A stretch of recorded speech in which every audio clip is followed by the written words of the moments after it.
नमस्कार, आपका स्वागत है हमारे YouTube चैनल शिक्षा सखा पर। आज मैं आपके लिए लेकर आई हूँ विज्ञान कक्षा 8 कार्य पुस्तिका का अध्याय 4। अध्याय का नाम है पदार्थ, धातु और अधातु। पिछली वीडियो में मैंने आपको अध्याय 3 संश्लेषित रेशे और प्लास्टिक पार्ट के अभ्यास का हल करवाया था।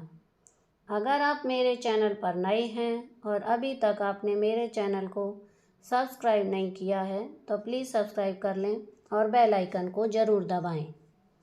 मैंने अपने चैनल की प्लेलिस्ट में सब्जेक्ट वाइज लिस्ट डाली हुई है। आप जिस भी लेसन को देखना चाहते हैं मेरे चैनल की प्लेलिस्ट में जाकर उसे देख सकते हैं। पाठ की शुरुआत करते हैं। ये देखिए रसोई है, इसमें सामान है, गैस है, सिलेंडर है, चूल्हा है, मटके रखे हैं, बर्तन रखा है, संदूक रखे हैं छोटे, और भी कई सामान हैं। प्रश्न 1 है, तुम्हें इन चित्र में कौन कौन सी चीज़ें दिखाई दे रही हैं? उत्तर है सिलेंडर, गैस चूल्हा, बर्तन, संदूक, मटका, बोरियां, फल आदि दिखाई दे रहे हैं। प्रश्न ब, इनमें से कौन सी ऐसी चीज़ें हैं जो धातु से बनी हैं? इसमें हम लिखेंगे सिलेंडर, गैस चूल्हा, बर्तन और संदूक। प्रश्न से, तुम अपने दैनिक जीवन में ऐसी और कौन सी चीज़ों को काम में लेते हो जो धातुओं की बनी है? इसमें हम लिखेंगे आभूषण, बर्तन, कुर्सियाँ, विद्युत तार। गतिविधि 1, तुम एल्युमिनियम का एक मोटा तार लो और एक छोटा हथौड़ा लो। हथौड़े से एल्युमिनियम के तार को कुछ देर तक पीटो। पीटने पर यह टूटा या फैल गया? इसका उत्तर होगा फैल गया। इसी प्रयोग को तुम तांबे व लोहे के तार के साथ करके देखो और अपने अवलोकन लिखो। इसमें आएगा फैल गया। धातुओं का गुण जिनके कारण उन्हें पीटकर शीट यानी चद्दर में परिवर्तित किया जा सकता है, आघात वर्धनीयता, आघात सहने की क्षमता कहलाता है। यह प्रयोग हमें बताता है कि धातुएं कठोर होती हैं, पारे को छोड़कर। इन्हें आसानी से नहीं तोड़ा जा सकता है। अब है गतिविधि 2, तांबे का एक तार लो, उसके एक सिरे को मोमबत्ती की लौ पर गर्म करो। तार का दूसरा सिरा छू कर देखो, क्या हुआ? उत्तर है गर्म हो गया। इसी प्रयोग को एल्युमिनियम व लोहे के तार के साथ भी करके देखो और अपने अवलोकन लिखो। उत्तर है गर्म हो जाएगा।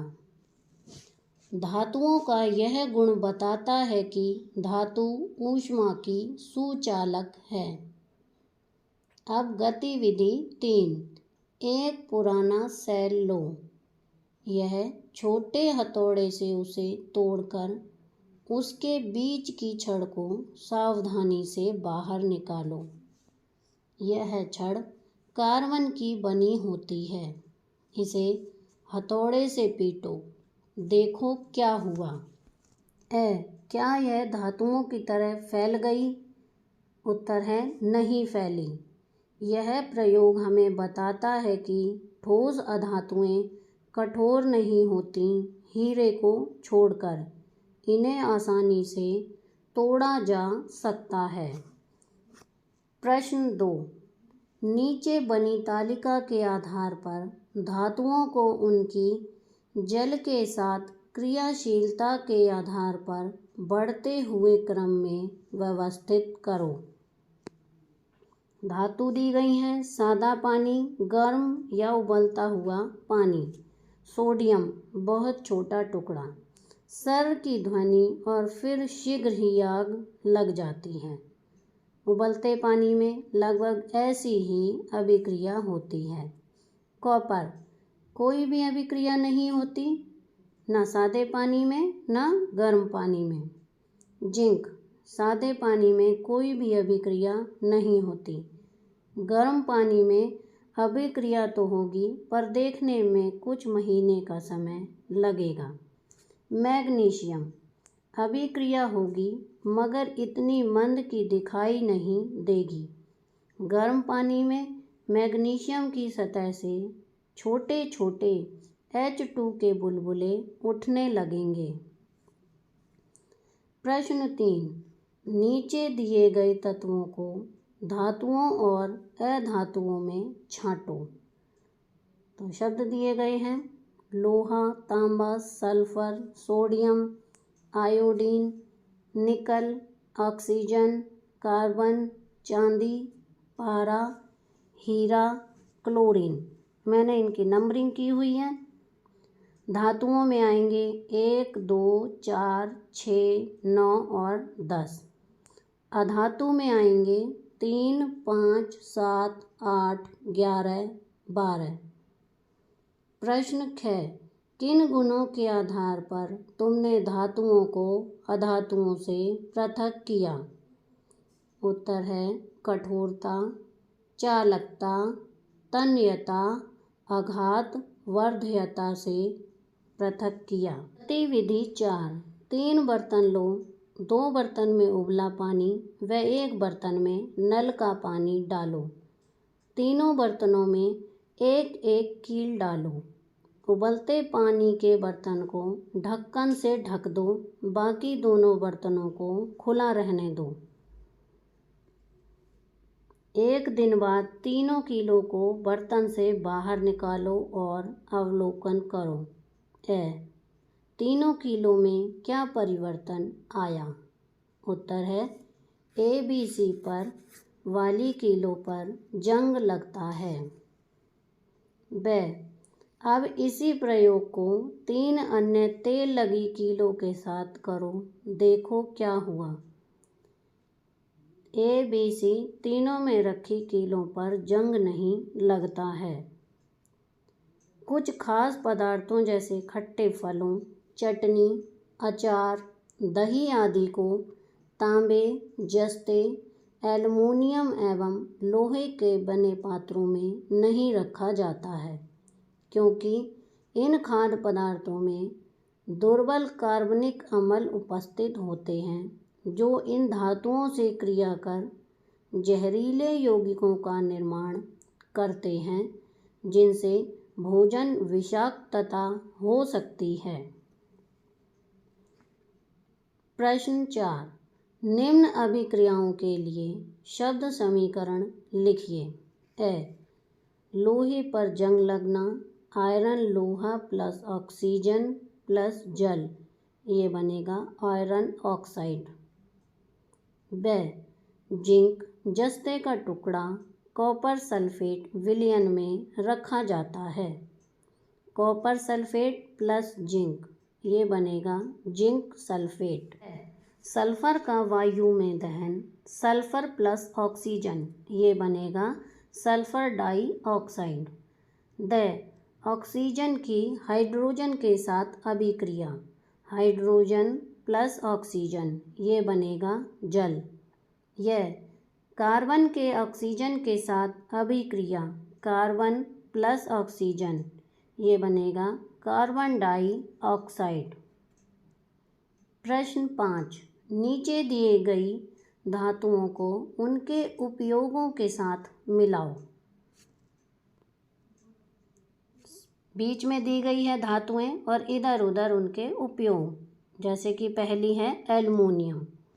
तो एल्युमिनियम के बर्तन होते हैं, एल्युमिनियम पैकिंग के लिए पन्नियाँ होती हैं, और इधर राइट साइड एल्युमिनियम हवाई जहाज। आगे है तांबा, तो तांबे में का है बर्तन और तांबे के बिजली के तार।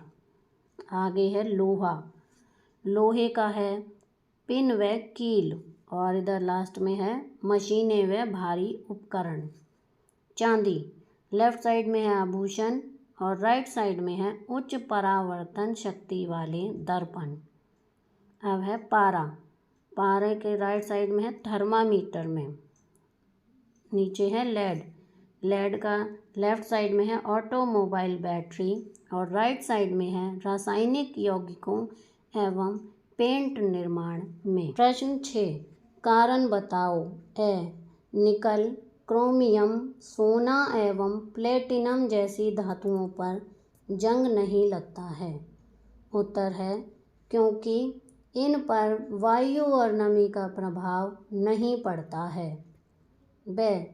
चांदी के गहनों जेवरात को लंबे समय तक हवा में रखने पर काले पड़ जाते हैं। उत्तर है नमी और वायु के प्रभाव के कारण काले पड़ जाते हैं। अधिक क्रियाशील धातुएं पृथ्वी में संयुक्त अवस्था में पाई जाती हैं, जबकि कम क्रियाशील धातुएं प्रकृति में मुक्त रूप से पाई जाती हैं।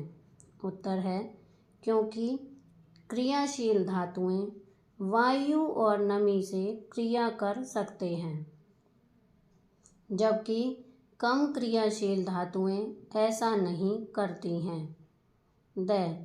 सोडियम को केरोसिन में रखा जाता है, जबकि फास्फोरस को पानी में रखा जाता है। उत्तर है क्योंकि सोडियम फास्फोरस बहुत क्रियाशील पदार्थ है। यह वायु में खुला रखने पर सुलगने लगता है। यह फेरस सल्फेट आयरन सल्फेट के जलीय विलयन में तांबे की छड़ डुबोने पर तांबे पर लोहे की परत चढ़ जाती है।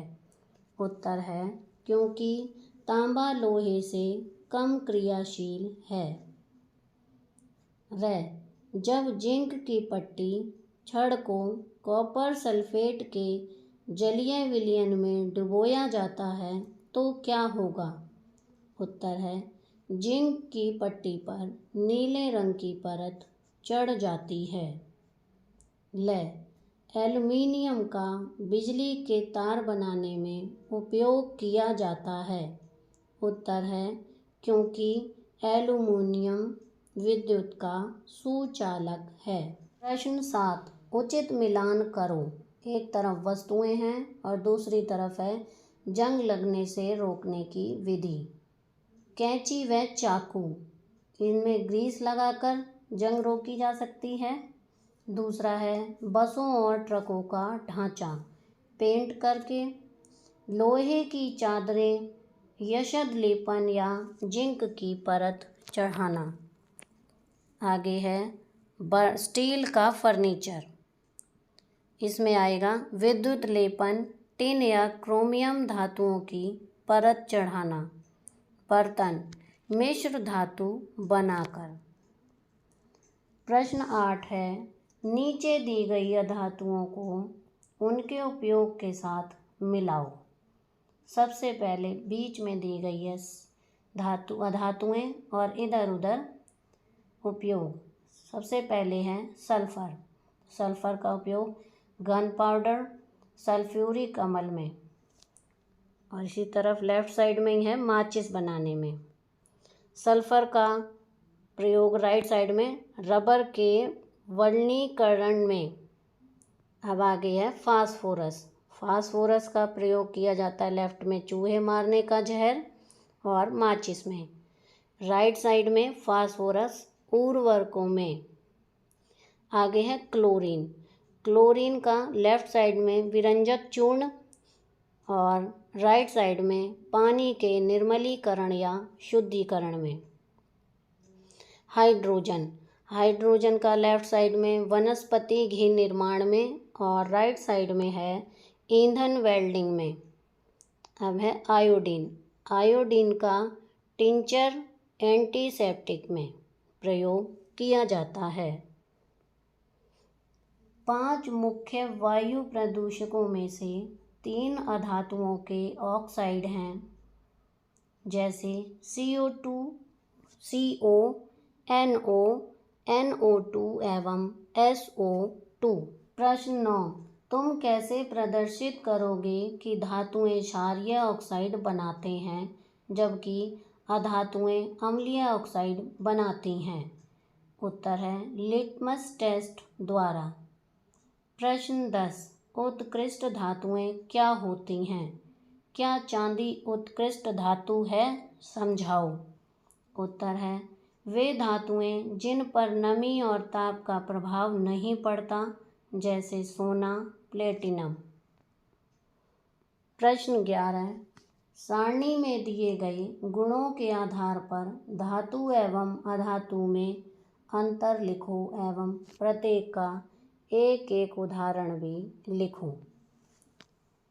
रासायनिक गुण है, धातु है और अधातु है। ऑक्सीजन में क्रिया 2Mg+O2 बराबर 2MgO। अधातु C+O2 बराबर CO2। जल में क्रिया धातु Mg+H2O बराबर MgO+H2। अधातु कोई क्रिया नहीं। अम्ल से क्रिया Mg+2HCl बराबर MgCl2+H2। कोई क्रिया नहीं। क्षार से क्रिया कोई क्रिया नहीं, धातु में और अधातु में भी नहीं। प्रश्न 12, निम्न कथनों को पढ़कर सही एवं गलत का निशान लगाओ तथा गलत कथनों को सही करके लिखो। ए, धातुएं ऑक्सीजन के साथ क्रिया कर अम्लीय ऑक्साइड बनाती हैं। ये गलत है, क्षारीय ऑक्साइड बनाती हैं। ब, कुछ धातुएं जल से अभिक्रिया कर धातु हाइड्रोक्साइड एवं हाइड्रोजन गैस उत्पन्न करते हैं। ये गलत है, ऑक्साइड उत्पन्न करते हैं। स, दही को हमेशा तांबे अथवा पीतल के बर्तनों में ही रखा जाता है। ये गलत है, इसमें आएगा नहीं रखा जाता है। द, लोहे को जंग से बचाने के लिए उस पर जस्ते की परत चढ़ाई जाती है। इस प्रक्रिया को गैल्वेनीकरण कहते हैं। ये सही है। यह अधातुएं विद्युत की अच्छी चालक होती हैं। ये गलत है, कुचालक होती हैं। र, अधातुएं ऑक्सीजन से संयोग कर सामान्यतः क्षारीय गुण वाले ऑक्साइड बनाते हैं। ये गलत है, अम्लीय ऑक्साइड बनाते हैं। ल, अम्लीय वर्षा एवं धूमकों का कारण सल्फर के ऑक्साइड एवं नाइट्रोजन के ऑक्साइड हैं। ये सही है। व, ग्रेफाइट विद्युत का कुचालक होता है। ये गलत है, यहाँ आएगा सुचालक। प्रश्न 13, निम्न में से विद्युत का सबसे अच्छा सुचालक कौन है? ए, सोना, ब, तांबा, स, चांदी, ड, एल्युमिनियम। इसका उत्तर है स, चांदी। प्रश्न 14, निम्न में से सबसे क्रियाशील धातु कौन सी है? ए, जिंक, ब, लोहा, स, मैग्नीशियम, द, सोडियम। इसका सही उत्तर है द, सोडियम। प्रश्न 15, ग्रेफाइट का कौन सा गुण धातुओं के गुण से समानता रखता है? ए, प्रत्यास्थता, ब, घनत्व, स, विद्युत चालकता, द, कोई नहीं। इसका सही उत्तर है स। प्रश्न 16, मैग्नीशियम की जल से अभिक्रिया के फलस्वरूप बनता है? ए, ऑक्सीजन, ब, केवल मैग्नीशियम ऑक्साइड, स, केवल हाइड्रोजन, द, मैग्नीशियम ऑक्साइड एवं हाइड्रोजन दोनों। इसका सही उत्तर है ब। प्रश्न 17, रिक्त स्थानों की पूर्ति करो। ए, डैश के अलावा सभी धातुएं सामान्यतः परिस्थितियों में ठोस होती हैं। इसमें आएगा पारा। ब, ऑक्सीजन से क्रिया कर धातुएं डैश ऑक्साइड बनाती हैं। जबकि अधातुएं डैश ऑक्साइड बनाती हैं। इसमें आएगा पहले में क्षारीय और दूसरे में अम्लीय। लोहे पर जंग लगने हेतु डैश एवं डैश की उपस्थिति अनिवार्य है। इसमें आएगा वायु एवं नमी। अधिकांश धातुएं ऊष्मा की डैश होती हैं। इसमें आएगा चालक। यह धातुओं का गुण जिसके कारण उन्हें पतली चादरों में पीटा जा सकता है डैश कहलाता है। इसमें आएगा तन्यता। सभी धातुओं को जल एवं वायु में उपस्थित गैसों से प्रभावित नहीं होती हैं, प्रकृति में डैश अवस्था में पाई जाती हैं। इसमें आएगा ठोस। डैश एवं डैश ऊष्मा के अच्छे चालक होते हैं, अतः इनका उपयोग खाना पकाने के बर्तन बनाने में होता है। इसमें आएगा पहले में तांबा, स्टील एवं एल्युमिनियम। तांबे के बर्तनों की सतह पर डैश एवं डैश की उपस्थिति में एक नीली हरी परत का निर्माण होता है, जो क्षारीय कॉपर कार्बोनेट बनने के कारण होता है। इसमें आएगा वायु और दूसरे में आएगा नमी। यहाँ पर ये रिक्त स्थान पूरे हो गए हैं और इसके साथ ही हमारा अध्याय 4 का अभ्यास का कार्य भी पूरा हो गया है। अगली वीडियो में मैं आपको अध्याय 5 कोयला और पेट्रोलियम पार्ट के अभ्यास का हल करवाऊंगी। आपको मेरी ये वीडियो कैसी लगी मुझे कमेंट करके ज़रूर बताएं। प्लीज़ मेरे चैनल को लाइक करें, शेयर करें और सब्सक्राइब करना ना भूलें। Thank you.